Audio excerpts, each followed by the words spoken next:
Welcome to our deep dive into one of C.S. Lewis's most provocative final essays, We Have No Right to Happiness. This piece, written shortly before his death, dives into the complex nature of human happiness, the moral questions surrounding our pursuit of it, and the consequences of prioritizing certain desires above others. Through his signature wit and insight, Lewis questions the concept of happiness as a right, urging us to reflect on what we sacrifice in our pursuit of fleeting fulfillment. If you love exploring thought-provoking perspectives, be sure to like, subscribe, and hit the bell so you won't miss any new content. We have no right to happiness. The last thing Lewis wrote before his death in November 1963, this appeared shortly afterwards in the Saturday Evening Post, 236, 21st to the 28th of December 1963, then in Undeceptions 1971, and now in God in the Dock 1998. After all, said Claire, they had a right to happiness. We were discussing something that once happened in our own neighbourhood. Mr. A had deserted Mrs. A and got his divorce in order to marry Mrs. B, who had likewise got her divorce in order to marry Mr. A. And there was certainly no doubt that Mr. A and Mrs. B were very much in love with one another. If they continued to be in love, and if nothing went wrong with their health or their income, they might reasonably expect to be very happy. It was equally clear that they were not happy with their old partners. Mrs. B had adored her husband at the outset, but then he got smashed up in the war. It was thought he had lost his virility, and it was known that he had lost his job. Life with him was no longer what Mrs. B had bargained for. Poor Mrs. A, too, she had lost her looks and all her liveliness. It might be true, as some said, that she consumed herself by bearing his children and nursing him through the long illness that overshadowed their earlier married life. You mustn't, by the way, imagine that A was the sort of man who nonchalantly threw a wife away like the peel of an orange he'd sucked dry. Her suicide was a terrible shock to him. We all knew this, for he told us so himself. "But what could I do?" he said. "A man has a right to happiness. I had to take my one chance when it came." I went away thinking about the concept of a right to happiness. At first, this sounds to me as odd as the right to good luck. For I believe, whatever one school of moralists may say, that we depend for a very great deal of our happiness or misery on circumstances outside all human control.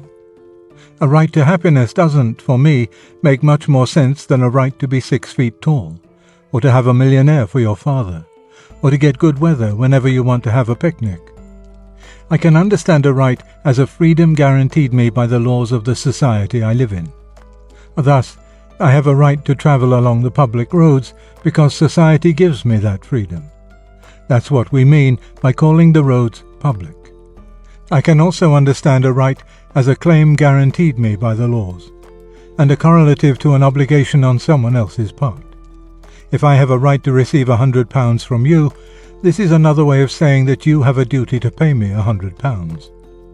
If the laws allow Mr. A to desert his wife and seduce his neighbour's wife, then, by definition, Mr. A has a legal right to do so, and we need bring in no talk about happiness. But of course, that was not what Claire meant. She meant that he had not only a legal, but a moral right to act as he did.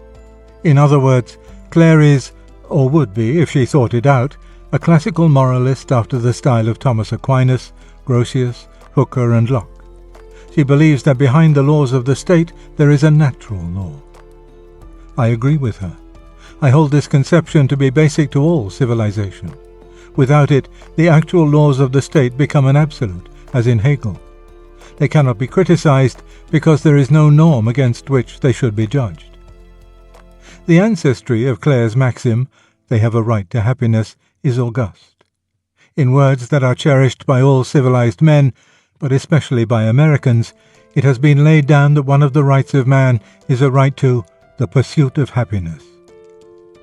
And now we get to the real point. What did the writers of that august declaration mean? It is quite certain what they did not mean. They did not mean that man was entitled to pursue happiness by any and every means, including, say, murder, rape, robbery, treason, and fraud. No society could be built on such a basis. They meant to pursue happiness by all lawful means, that is, by all means which the law of nature eternally sanctions and which the laws of the nation shall sanction. Admittedly, this seems at first to reduce their maxim to the tautology that men, in pursuit of happiness, have a right to do whatever they have a right to do. But tautologies, seen against their proper historical context, are not always barren tautologies. The Declaration is primarily a denial of the political principles which long governed Europe, a challenge flung down to the Austrian and Russian empires, to England before the Reform Bills, to Bourbon France. It demands that whatever means of pursuing happiness are lawful for any should be lawful for all, that man, not men of some particular caste, class, status, or religion, should be free to use them. In a century when this is being unsaid by nation after nation and party after party, let us not call it a barren tautology. But the question as to what means are lawful, what methods of pursuing happiness are either morally permissible by the law of nature, or should be declared legally permissible by the legislature of a particular nation, remains exactly where it did. And on that question I disagree with Clare. I don't think it is obvious that people have the unlimited right to happiness which she suggests. For one thing, I believe that Clare, when she says happiness, means simply and solely sexual happiness, partly because women like Clare never use the word happiness in any other sense, but also because I never heard Clare talk about the right to any other kind.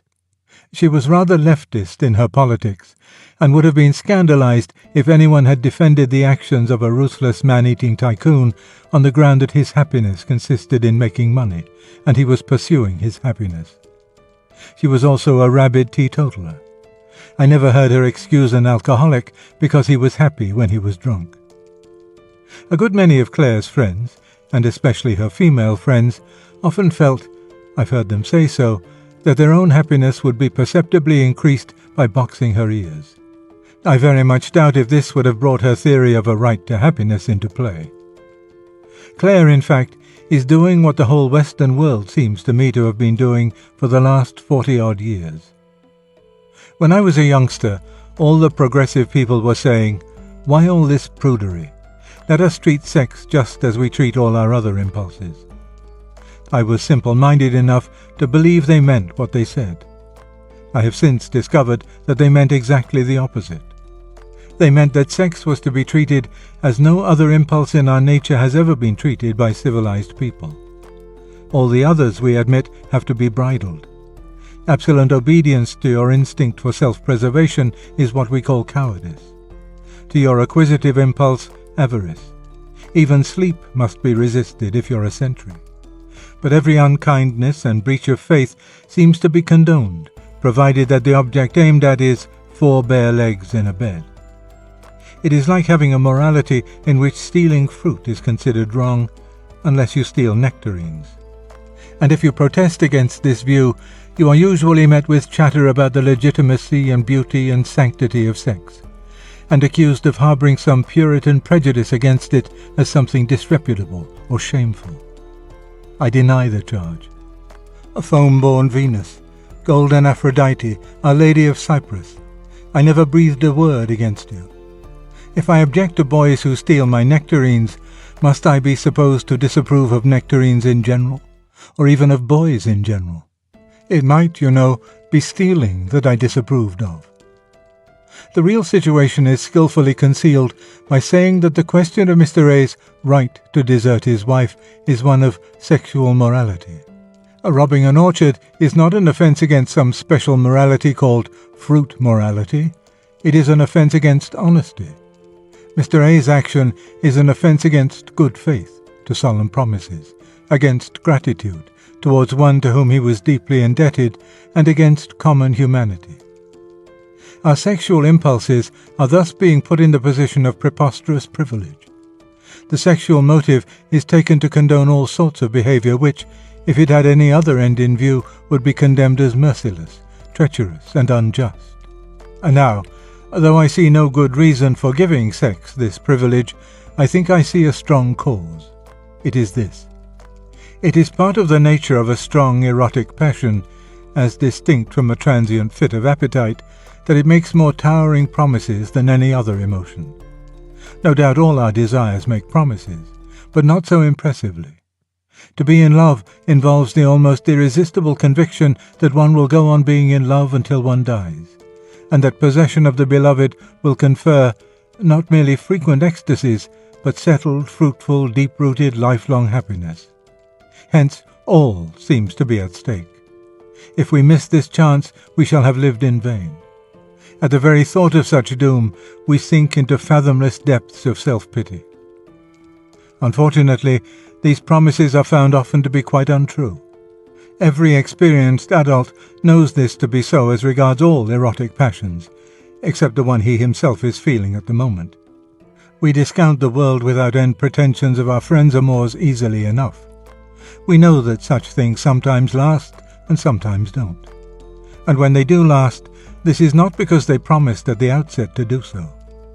When two people achieve lasting happiness, this is not solely because they are great lovers, but because they are also, I must put it crudely, good people, controlled, loyal, fair-minded, mutually adaptable people.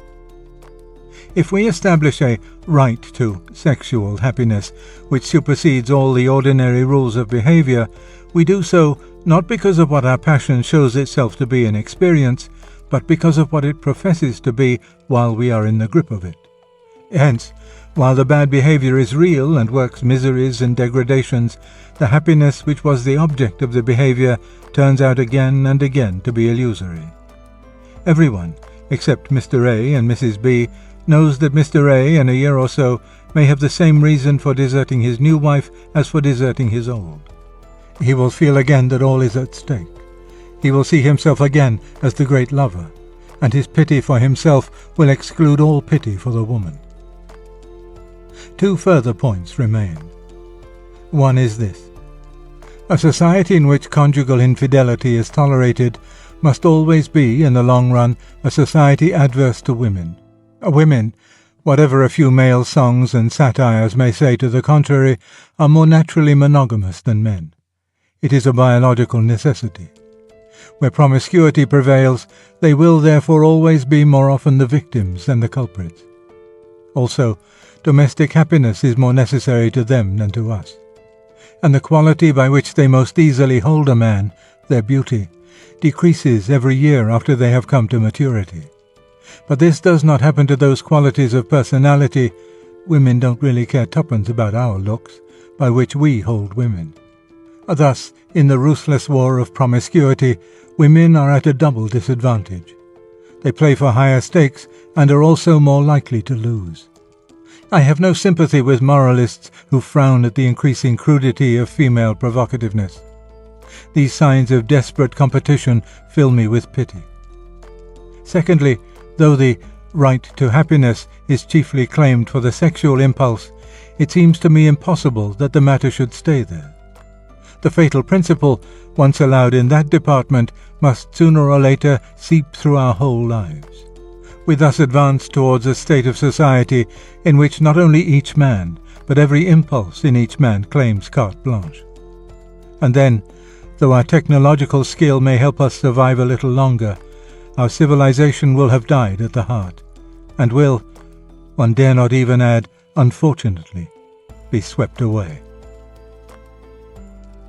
Use the referral link in the description to support the channel. Thank you for joining us on this journey through C.S. Lewis's final reflections on happiness.